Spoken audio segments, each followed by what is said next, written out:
And we are United by Rice, where we talk about all things related to AA, NHPI, and entertainment, creative spaces, and beyond. I'm Junko Goda, one of your hosts. And I'm Ben Lee, your other host. Yeah, Good to see you, Junko. Yeah, good to see you. I heard you had, or no, I was part of the conversation too, but it has been a little while. We had chatted with Narumi Inatsugu, who's the chief creative officer of JoySauce, which again also learned JoySauce is a fast channel that is currently on Amazon. Correct, for those that know what fast channel means. But essentially, you can access it, we were told, not just through Amazon, but probably the best way is download their app, either on your smart TV or your phone, and you can watch all their programming there. Yeah, and you know what the acronym is for? Because it is fast channel. Yeah, FAST is actually an acronym. So I was talking to people about this whole fast channel thing last night at dinner, and I didn't know, so I brought it up. So it's free, ad-supported, content, free Television? ad-supported, television. Okay. And ad-supported television, fast. Yeah, so there's a lot of words that are omitted in between, and they kind of forced it to be fast. I see. Okay. Yeah, free ad-supported content. Yeah, without a subscription, which pretty much is following what we're used to with the primetime TV model-ish, I guess. Because they do their own programming, they have control over their content, and it lives on Amazon for now.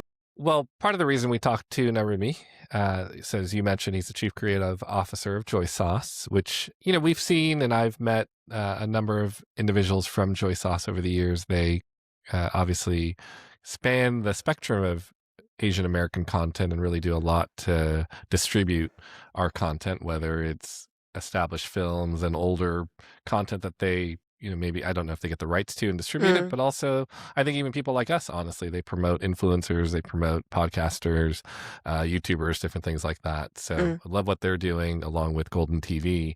Similar to the conversation we had with Takashi Chang from Golden TV, Narumi originally talked to us about the Critics' Choice Awards, and specifically a luncheon that I attended in February.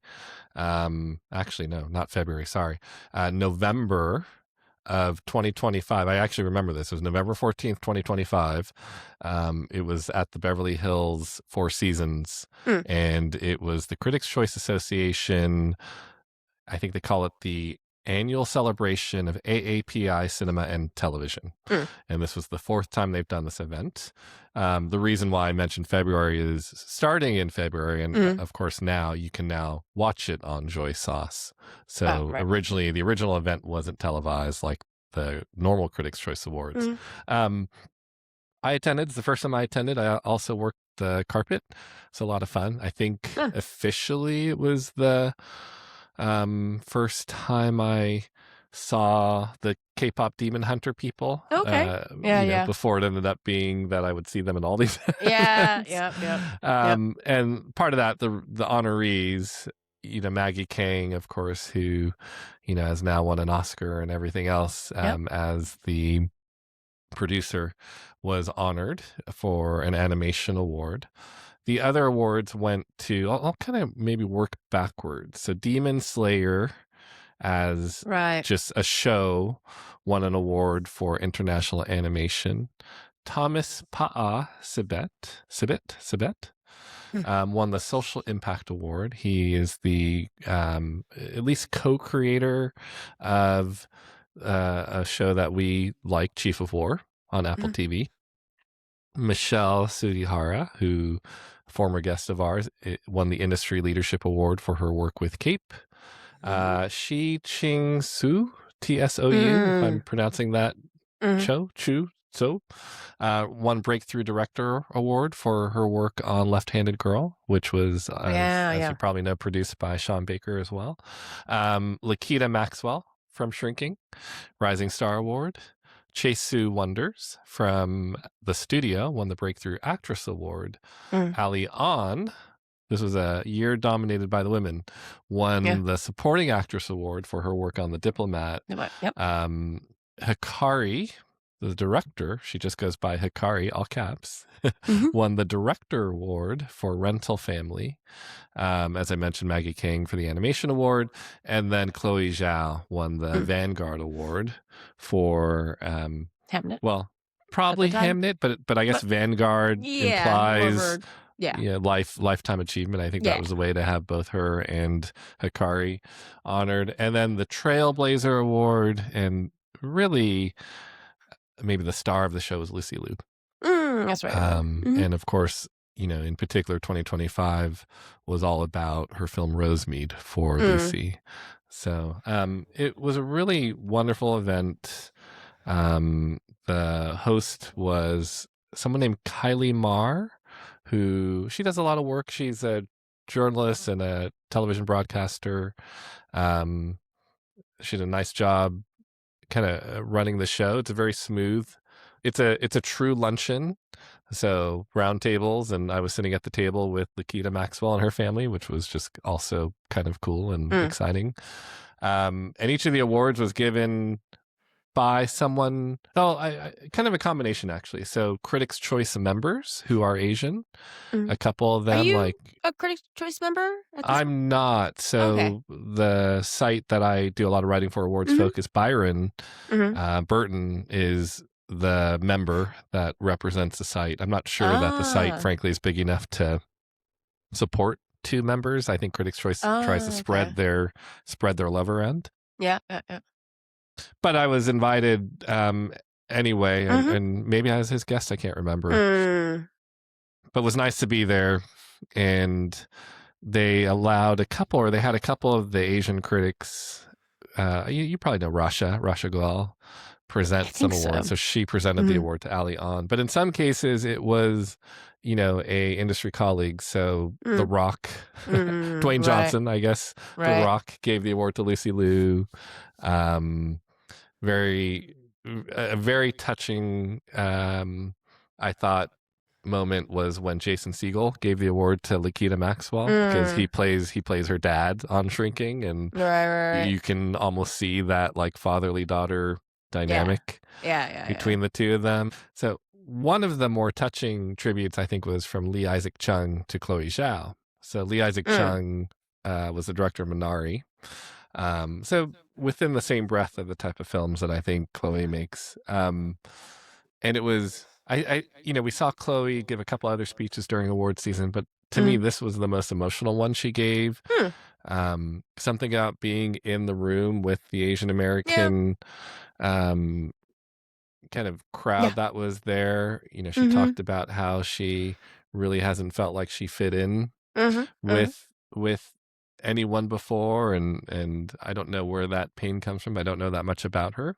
So it was very emotional to see her talk that way, and it felt very open and candid. Because again, she later gave a speech at Unforgettable, and it didn't quite have that tone. So I think because this was the first one, she would be a bucket list for us. A reach to get on the show, reach bucket list. I was just because like at the beginning of this year, I think I said Simu Liu, and then we got him in like 2 weeks. I'm like, well, what the heck?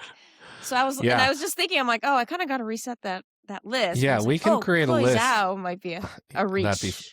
That would be a reach and amazing. And Michelle Hopefully we Chloe would sing. Zhao. Yeah. Apparently the men are easier to get book on our show. I don't know. Well, that's actually interesting. Like, what Asian men would you hold in as high regard as Chloe Zhao and Simu Liu? I was like Jackie or Chan. Sorry, as Michelle. I'd be like Jackie Michelle. Chan. Yeah, someone like Jackie would be bucket list. Although I guess we cheat a little bit. I don't. Asian American. I guess that works. I guess he works in Asian American. He's still an icon, regardless. Undoubtedly has had a major influence on American culture. Yeah. So, but there really isn't. Let's say outside, like someone. I can't think of someone. Oh, Chow Yun-Fat. Again, I consider him. OG. It's cheating a little bit. Like getting these guys, like Tony Lau. Like these would be really just Chinese actors that we're getting to be on our show because they've been in some Western films. Yeah. That's true. But I mean, man, they pick some good ones to be in. Of course. Of course. Right. Yeah, so it's still pretty significant, I think. But anyway. Yeah, well, we'll create our list. By the way, Hmm. it is April as we are finally recording this intro to this interview. Um, Along those lines, we still call this season 1. This will end up being episode 50 something, which means our pace at one point was more than one episode a year, which happened Or one more than episode a or week. You're per saying? week, Yeah, per which week. Yeah, yeah. happens particularly during like award Oh seasons. yeah, November, You know, October, November, for but at some sure. point we have to pick a date for season 2. Yeah, Like that's true. when the That's season true. 1 wrap, and then Yeah. how do we commemorate that and celebrate that? Yeah, that's true. That's true. But, I mean, yeah, honestly, we're just gonna declare it and just it'll be that. yeah, yeah. Well, I think no secret, I do really enjoy these Asian events. Mm. Basically, Yeah, yeah. there's this Critics' Choice luncheon, which is a more limited crowd because it still is a mixture Uh-huh. of like the traditional Critics' Choice body, Yeah, yeah. and then basically the honorees and the people that are there to support them. Mm. And then you have the Unforgettable Gala Right. and the Gold House, Gold House. events that really bring a lot of different people together. And they're just special events, it's you're with your peeps and it's good to see them. And Yeah, the yeah, work yeah. that this group is doing is phenomenal. Seeing Lucy Liu in person, I think Mm. I think when people watch this on JoySauce, they'll see there's basically a round table right in front of the stage, and she has the seat at the 12 o'clock position. So she's looking right at whoever's talking, and everyone Right. that went up there acknowledged, I can't believe I'm sitting here with Lucy Liu, right? She really Yeah. was the kind of star of the event, which Poor is Lucy. amazing. She probably noticed. She's like, I'm in everyone's sight line. And it's like, I literally can't move because people will notice.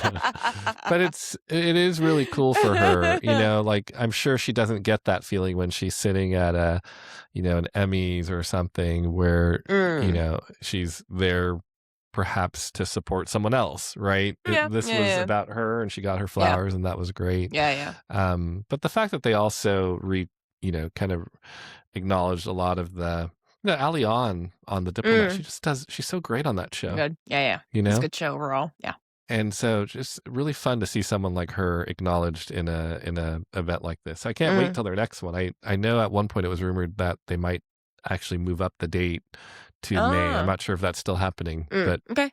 if it does, I'm going to try to be there. Yeah. But JoySauce, again, we love the work that they're doing overall. Go download their app or find their fast channel online somewhere through your It's smart on TV Amazon, or I through think. Amazon. Okay. Yeah. Yep. And I believe you can still watch this. And again, very worthwhile. Like the speech is emotional, touching. Ali On's speech is phenomenal. If you're just looking for a good moment of like Asian women power, like so good. So I really enjoyed it, even though it was a few months ago. It's still very fresh in my mind. Awesome. Any other news? What's going on in the world of Asian TV, film, and entertainment in your world? Or maybe we could talk Coachella. Like, yeah. Are you a Coachella person? Have you ever been? No. I'm like, no. It happened way later. No. I mean, This clearly. coming from the person who just asked, should we start booking some musicians on the show? Yeah, but Coachella is more of like that phenomena. Like it's that, I don't know, overpriced food and not great accommodations. And I heard the tickets are really bad, like price wise. I don't know how people get there. But yeah, I mean it's more of like the 20s to 30s game. Like you really have to buckle down for the day in multiple ways, it seems like. And Yeah, it's not pretty. I do get FOMO though when I see, the Huntrix girls performing with Cat's Eye or But you know what FOMO I don't get Big is Bang. being like, oh, I'm in that somewhere in the middle, poop. And it's actually and probably being surrounded by people who have also been at that venue since 8 a.m. Yeah. Underneath the sun. And yeah, that's also the not FOMO I have, man. I hear like getting in and out too is like brutal. Yeah, I don't know. Yeah, Yeah. I think this year it didn't rain, but I think last year or the year before it Yeah. rained, and It's I yeah, heard people were bad. like walking through quicksand trying to get out of Yeah. there, and it would take That's what I hours. heard. And I Yeah, love the camera work. And also, what was on the news this morning, Lisa was a special performer, I guess, for yeah, someone she was else's set. in Anima, who I don't know, I guess I call him a DJ, Mm, but they had yeah. released a music video just before Coachella, so Ah, okay. it wasn't a very well hidden rumor that she might show up during Okay, his but set, which she apparently did. there's this Yeah, massive hologram of her, and I'm gonna Yeah. guess it's gonna look great on my TV screen more than being right underneath it and being like, "There I see a streak of blue light. I don't know what that is." Mm, Right? I think yeah. holograms are I think yeah, it would probably show up. I actually might look around on the internet to see if anyone has, like, footage from it within the crowd looking up at it, like, if it's gonna look any Well, good. I'm sure there's plenty of footage of that Yeah. from a fan view. I mean, it Audience, looked yeah. pretty cool though. It I looked don't know if you great saw on clips. Yeah, TV, but I'm like, yeah, "Oh, hey." Like, what are you like, what are you gonna like and she was massive, so, yeah, I'm very curious what the audience yeah. experiences, but and plus, by nightfall, I'm sure you're completely dehydrated and, like, starving, but you're still gonna watch I these feel like people. I hear the VIP whatever is the way to go. Like Mm, I don't know if it's a tent or probably. Yeah, air conditioning, all boxes or that. something, but Yeah, I hear if you're gonna go, like splurge and spend on that, you and should do then VIP, yeah. obviously don't camp out, but go get an Airbnb somewhere, and Oh, yeah. you know. But Yeah, yeah, yeah, that's what, I think was it? I think My I'm local news, yeah, they had an Airbnb and they would just kinda walk over to the yeah. venue kinda I think thing. I'm definitely too old. Speaking of No, yeah. big concerts, I did go to Millennium in Vegas. Oh, Um, what is I don't that? know, 2 weeks ago. He's another DJ. Oh, okay, I would have said the same thing as you. I had no okay. idea, but a friend invited me. But it You're was at like, the "Okay." Sphere, Yeah, so I yeah, was like, yeah. "Oh, it's at the Nice, Sphere. I want to see it." So, nice. speaking of cool holograms, Mhm. what I saw during Lisa and Anima's performance is very similar to the visuals that they had at the Sphere. Just like Oh, these okay. giant, basically women that could have Yeah. been Lisa, more or less. Like Yeah, yeah, yeah. um, it was Okay. very cool show. Very And nice, very nice. because it's in the Sphere, it's not like Mhm. it didn't feel like a EDM or rave where I'm on the dance floor Yeah. dancing, Right, right, right, which right. I'm too old to do. I could just sit in my normal Yep. seats and watch the visuals Watch and yeah, listen to yeah, music. yeah. So it Yeah, was good. yeah, yeah, yeah. It was good. Nice, nice. I'll have to eventually get out to Vegas, Yeah. go Yeah. see it. Yeah, cool. Well, go and get your AAPI love and listen or Yep, watch the Critics' Choice yep, off luncheon of on JoySauce. JoySauce. Thanks to Narumi for coming on a couple months ago to talk about it. Sorry, it took us a while to get this episode up, Oh, but yeah. we think people will still enjoy it. So Yeah, thank you thanks so for much. patience. Yeah.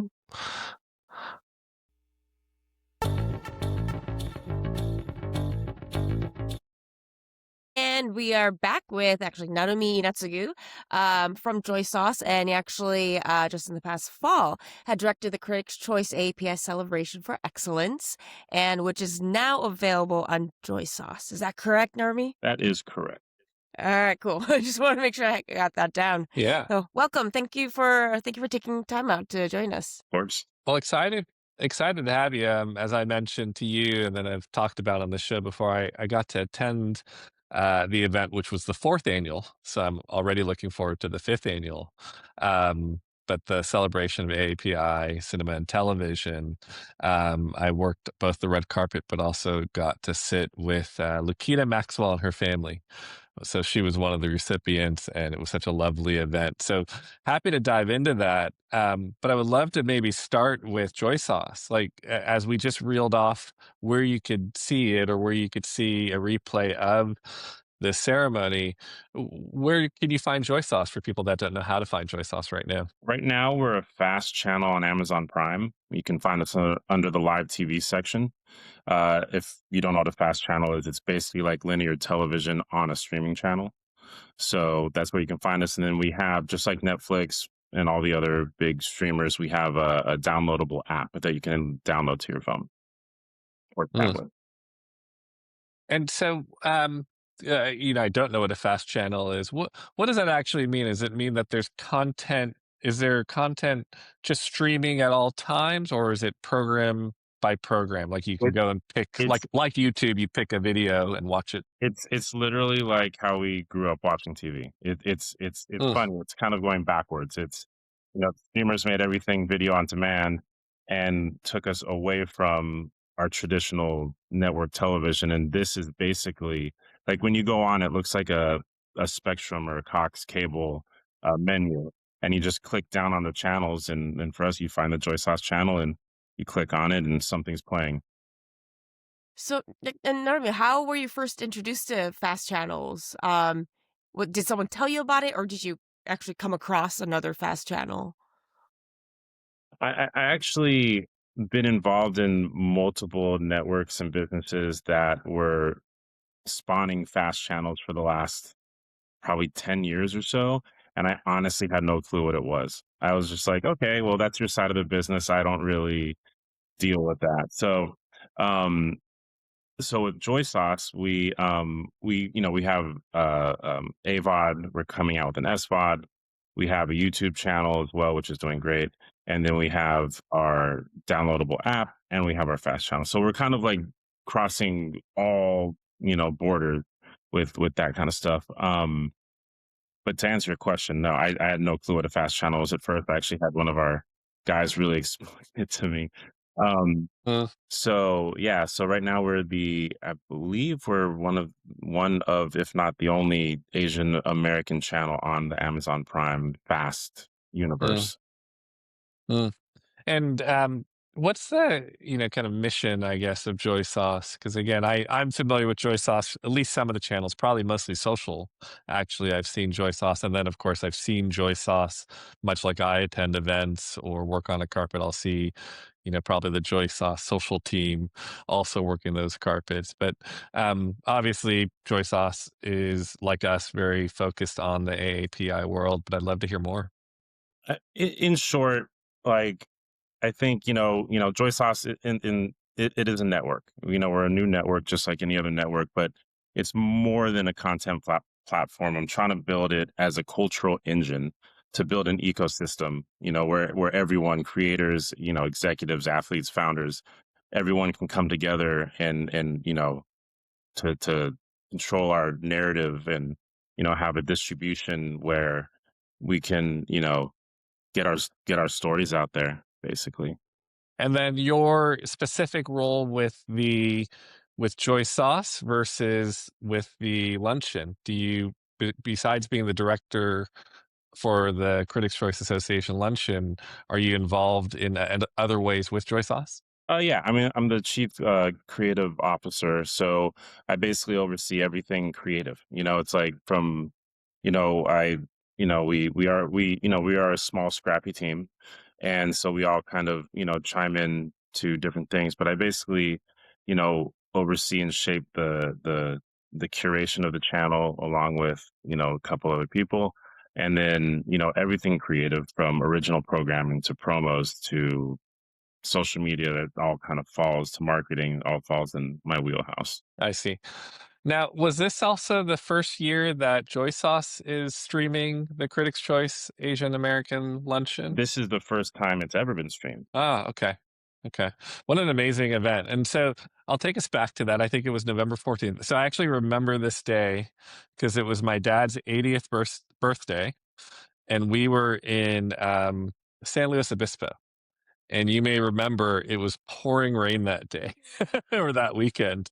And I had to drive from SLO to, I believe it was at the Four Seasons, right, in Beverly Hills, and get there in like crazy rain. But it was such a wonderful event. Talking about some of the honorees, well, perhaps you want to take us through some of your kind of the memories that continue to last for you 3, 4 months later. Well, first of all, Michelle Sugihara getting her award, me and Michelle are good friends, and Julia Gao as well. So it was wonderful seeing Julia up there presenting an award to Michelle. Like that in a nutshell was awesome. Um, Funny enough, I thought it was actually funny that every single person who went up there fanboyed or girled over Lucy Liu. If you recall, like, Right. everyone got Yes. up there, they start giving their speech, they're like, oh my goodness, Lucy Liu's sitting right there staring at me. Which I found hilarious and lovely. I mean, that's what it's terrible. She deserves everything that she has. I think when Dwayne Johnson came out, I mean, he's a force, and he's always so eloquent, funny, heart. He just has all of that. Um, I really enjoyed seeing that. I really enjoyed seeing Lupita up there. Um, Choice Sweet Wonders, Chloe Zhao, Hikari. I mean, all of that was so great. I really, really enjoyed seeing Thomas Posabet, who was the creator of Chief of War, because that series Hmm. is so great and so overdue, and everything that he had to say was just like absolutely amazing. Yeah, it is, as you kind of mentioned all these folks, it brings back all these memories. And how much did you have a say or were involved in the seating In the seating, and where people sat? Yeah. um, I didn't. Well, we always make sure that specific people are up front. That way they get to walk on stage easier, and they're a little more lit. Um, our our collaboration with Critics' Choice kind of came a little last minute this time. Everything was a very last minute thing. So we didn't have as much, and I mean this in the best way possible. We didn't have as much of a collaboration as we normally do because it was limited time. So they had what they had set, and then we worked with it. Then, we do have another one. We just had a meeting with them last week, and I will be directing the next one, which will be this fall. Mm. Which is going to be That's nice. You got plenty of time now. Think about it. exactly, Uh-oh. exactly. No, different scenarios now. Exactly. And it's going to be, now we have time to very much prepare properly. So, but we also have, so we create, I don't know if I'm jumping the gun on this, and I don't know if you know this, but I created a whole nother show out of the show. Mm. Okay. No, So we don't know anything about this. Yeah. this actually is, I don't actually have the date offhand, but I think we're dropping it on JoySauce in this week. And what that is Mm, it's a 1 hour special that we're calling Remixed, and it is literally the show, except from a different point of view, creating a mm, narrative. So, we after the red carpet cleared out, we had an exclusive interview set up outside, right around the mm, red carpet, same area. And basically, we had 5-10 minute interviews with each honoree. And what we did, because everyone had such great stuff to say, what we did was we reshaped it and we created an hour long special that is just more narrative driven, talking about reputation, talking about the journey, talking about being Hapa, talking about just being us, and not only being us but also navigating their ways through the entertainment industry, and just showing a totally different, so you still see the stage, you still see the red carpet, but it's also it's a very different show. mm. It's almost like a That, documentary. that's very cool because, I was going to ask you the question of what, if I watch this on Joy Sauce, what will I see that I didn't get to see as being an attendee? And my experience actually on the red carpet, to describe it for folks, the carpet was probably only about 40 feet long. It was a small carpet. And like all carpets, it starts slow, and then all of a sudden everybody's on the carpet at the same time, and you had very limited time to talk to folks. And so some folks came through that weren't honorees, like EJ notably came through. Some of the stars of Rental Family came through, and it was great to get to see them, talk to them.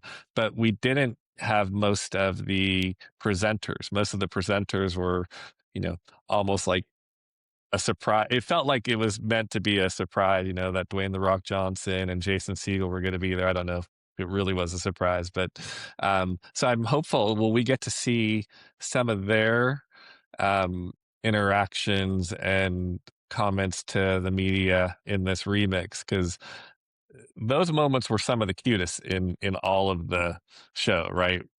Like the pairings could not have been done better. Like you said, even Michelle and Julia, like that's such a wonderful pairing. Well, we mostly focused on the honorees and not the presenters. Dwayne Johnson did have a nice moment with Lucy backstage that we have them talking about. Um, Jason and Brandon both, unfortunately, like had to run away at the same time together. Pretty In and much. out. Yeah. Yeah. Yeah. And like I said, Um, it was so, we put this all together so last minute that, you know, it was like one of those things where it's like a post-mortem. Now that we did it once, okay, now I know what to expect next time. So we have more time to prep, and we will get those presenters, and they won't let them run away. yeah. I asked the seating question earlier because the whole Lucy Liu thing you mentioned, how everybody kind of paid tribute to her.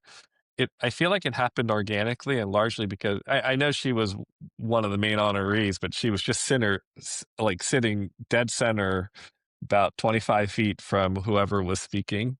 And it was just like perfect. It's like everybody walks up and the first person they see is the legendary Lucy Lee. Yeah, that absolutely was on purpose.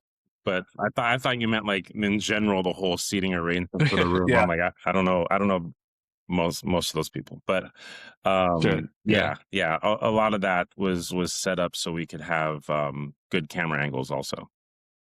Yeah. I'm curious what you have heard from people. A lot of folks use Lukita as an example. She does a lot of media and press for the show Shrinking, but she's not herself nominated for that many things or doing like the awards thing that often or wins that many things. So I imagine for someone like her, it's a huge honor. But what I was most surprised about is you take someone like a Chloe Zhao, right, who's as we know, is going to be nominated or is nominated for an Oscar, wins all kinds of stuff. But her speech was so heartfelt, maybe one of the most heartfelt speeches I've seen in her give in any awards. And I'm curious what you've heard from honorees or even their representatives about what it meant for them to receive this award. It does because this award doesn't have necessarily the prestige of like the Oscars or Emmys, but if you watch those speeches, it sure meant a lot to everybody that received one. Absolutely. I mean, it's our community. It's like the industry, the entertainment industry in a whole.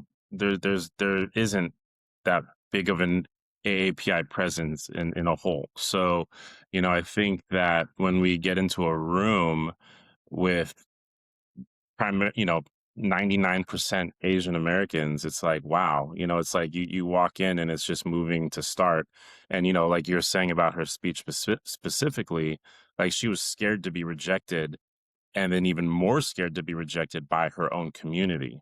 So the fact that she's being embraced, is so moving. And I get it. I mean, I remember my first Asian American gala, which I actually was directing. It was my first gala that I went to. I was directing, and I walked in and I was like, oh my goodness. Like I was floored by like how amazing and beautiful it was. And like I was emotional the whole time, and I was directing the show. I wasn't even on stage, getting honored or anything, but it can feel so impactful, especially if, you're not used to these rooms. And I feel like, I know that galas and stuff like this have been going on for a while, but I feel like it's recently been growing.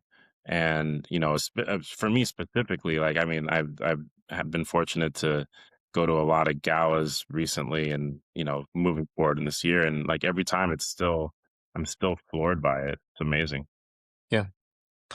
Yeah, I think the community really, to your point, is very welcoming and supportive, but they're, maybe in non-Asian American settings, it feels preachy to talk about what you've been through and all that. But I think in this room, everybody already has a common understanding of what it's like to, achieve this level of success in this space.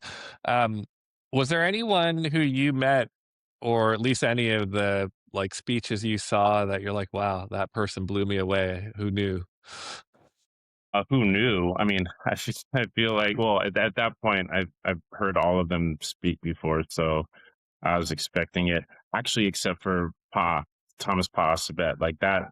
that. I didn't know him previously, and I haven't seen. And actually, he said that that was his first gala, and that was his first. Mm. That was his first everything. And I did. He actually has a big part in the remix show that I was talking about, and he has a lot of great stuff to say. And it was very moving watching him. I was very surprised. And another person was Hikari, who I was at the rental family screening the night before the Mhm. awards, and she spoke then, and we spoke that night also, and she was just like a a ball of energy, and like had so much great stuff to say that I was like, oh,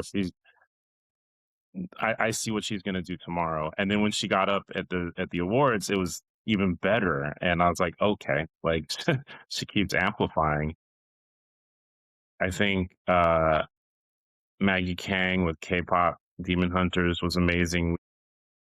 We did a we did an AAPI study that we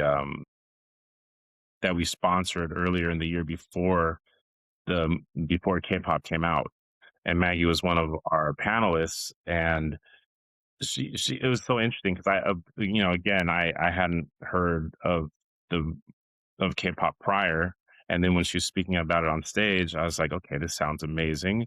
And then fast forward a little bit, like my daughter's crazy about it. I was like, oh, I think I'm Yeah. pretty sure that was that. And then and then we get there, and I saw her. I'm like, Yeah. oh my gosh, And you congratulations! know the dances. You know the dances at this point, right? It's pretty fun. When the world saw Djokovic do the dance after he won in whichever tennis open it was, that's the moment I was like, "Oh, we you just hit a different level." Yeah, yeah. Well, and to your point, there were some. It's almost like the timing of these awards was really interesting, right? Because it was kind of the beginning or preceding a lot of the award circuit. So K-pop Demon Hunters hadn't won everything yet, right? Like they've since gone on to win everything. But honestly, Um, I don't think they were even expecting that it would do this well, right? I well, think I did.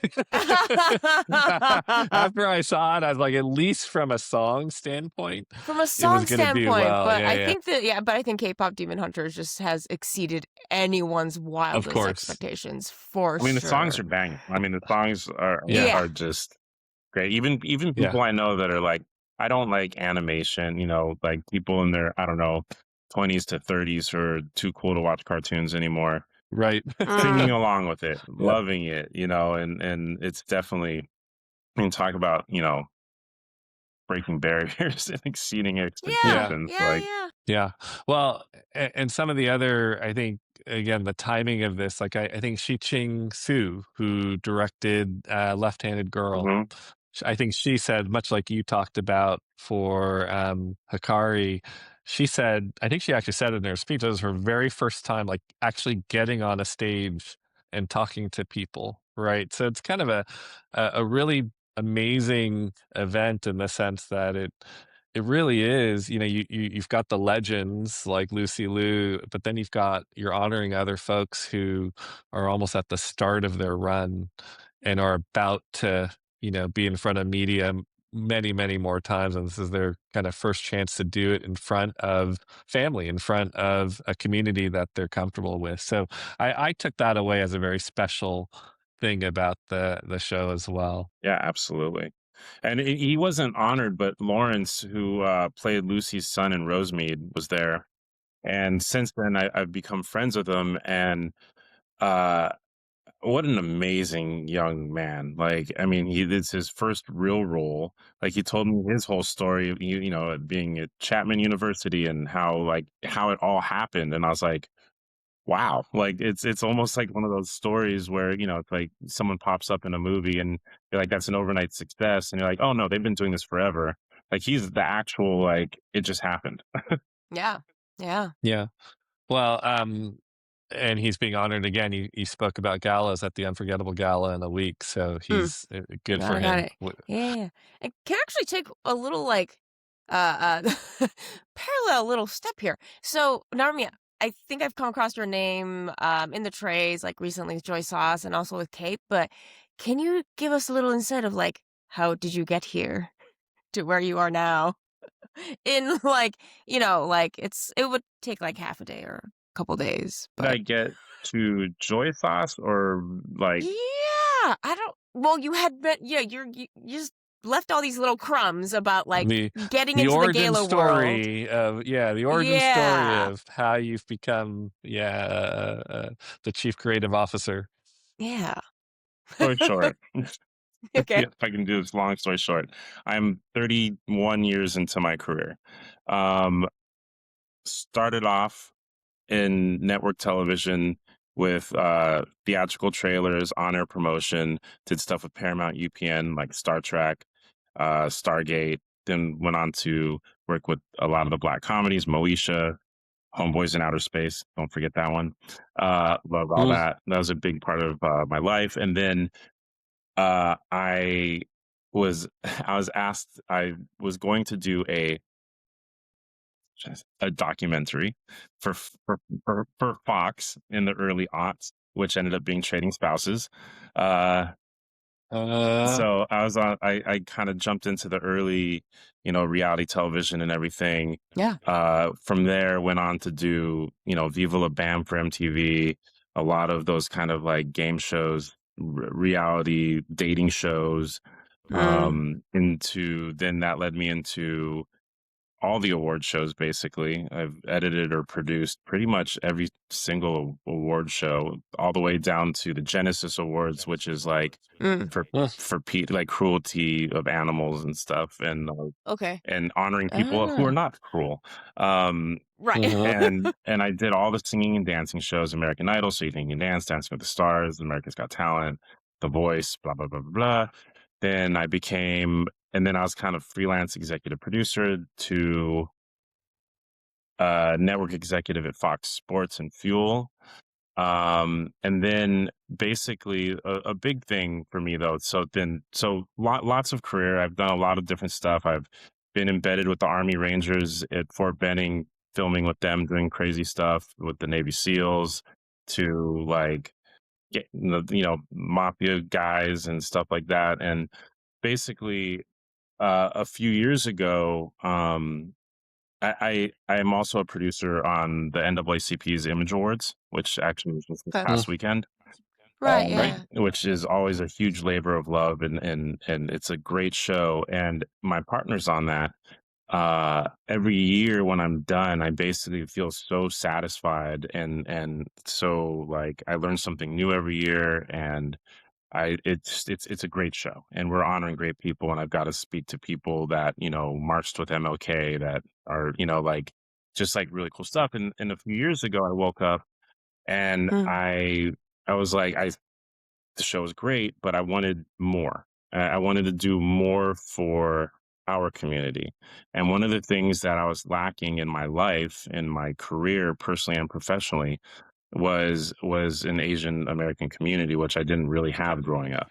And Mm. so I called one of the four Asian people I knew in production, Mm. and Mm. I called my friend Augie, and I said, "Dude, Mm. I need to find somebody." So he told me to look at two organizations. I reached out to 20, 30 people.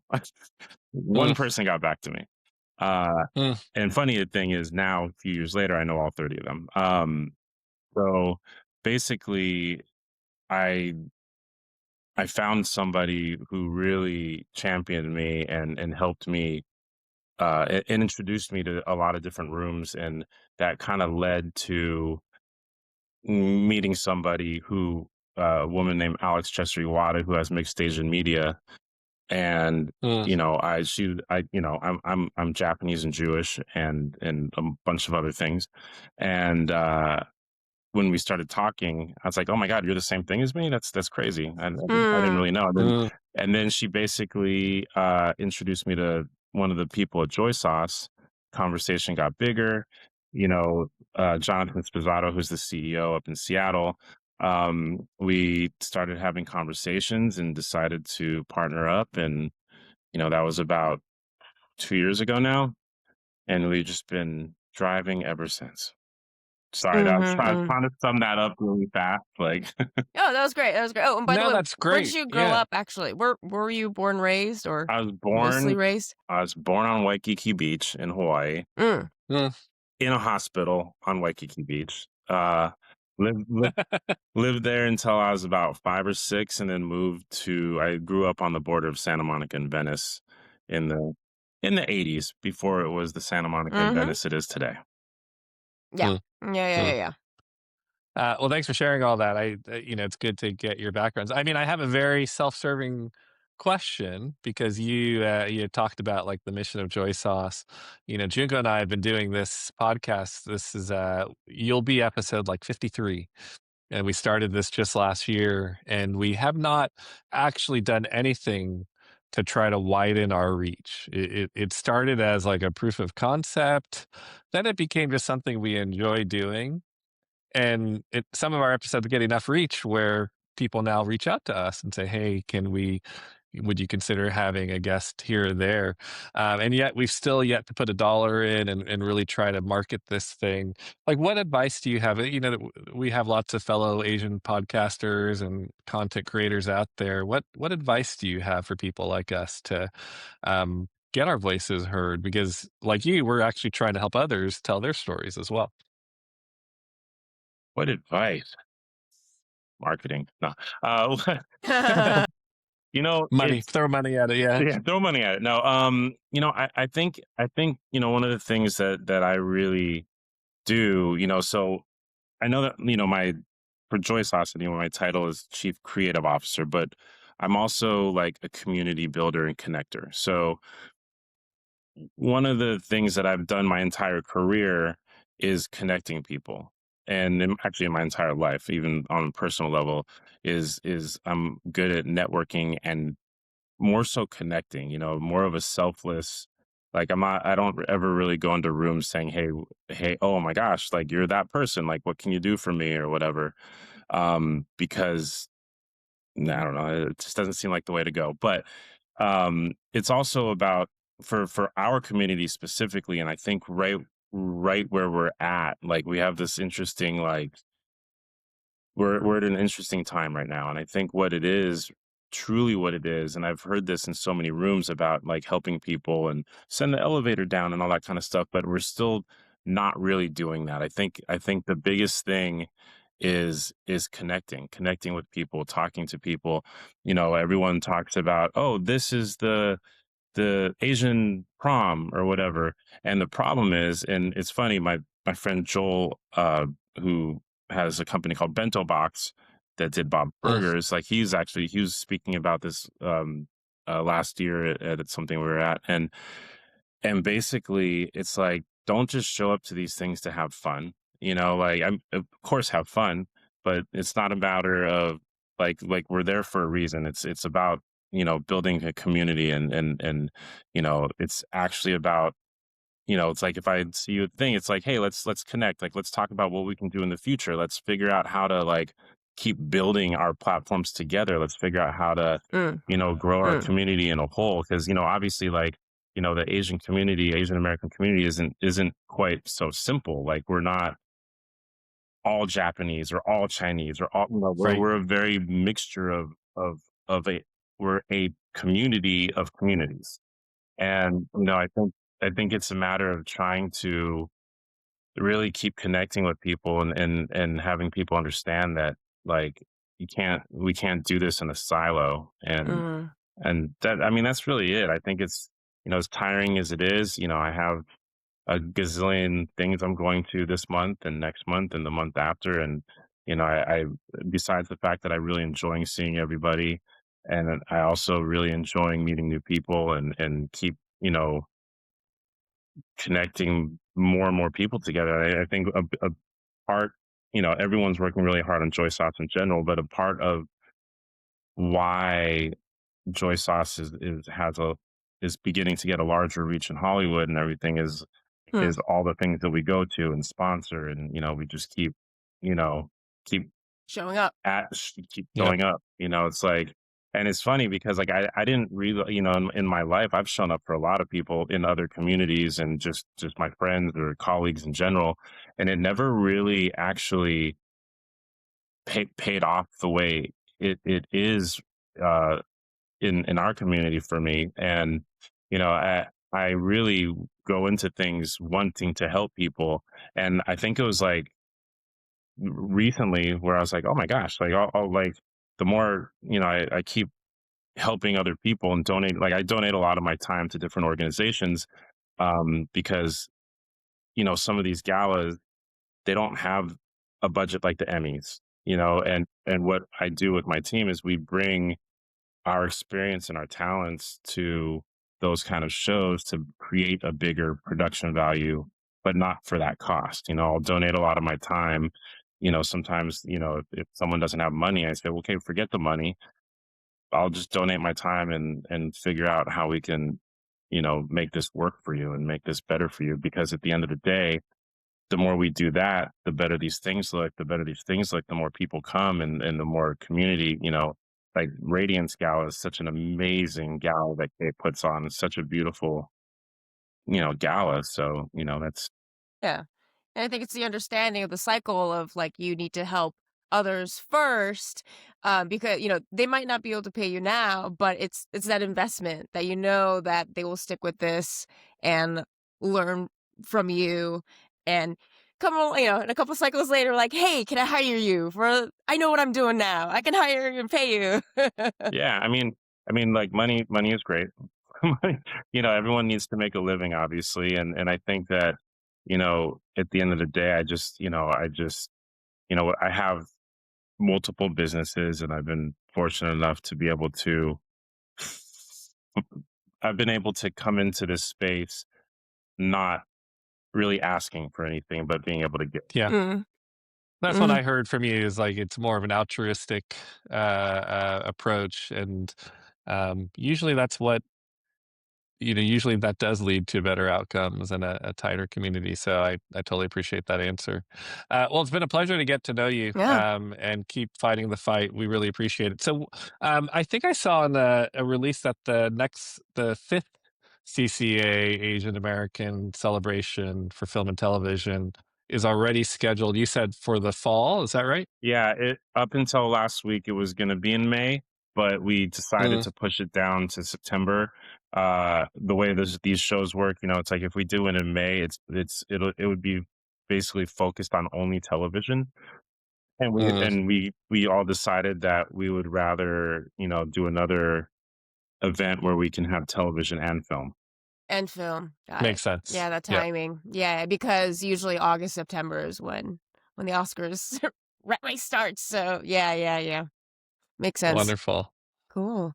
Well, I guess I will close out with our traditional question. So because we are called United by Rice, we always ask this question to our guest is what is your favorite rice dish?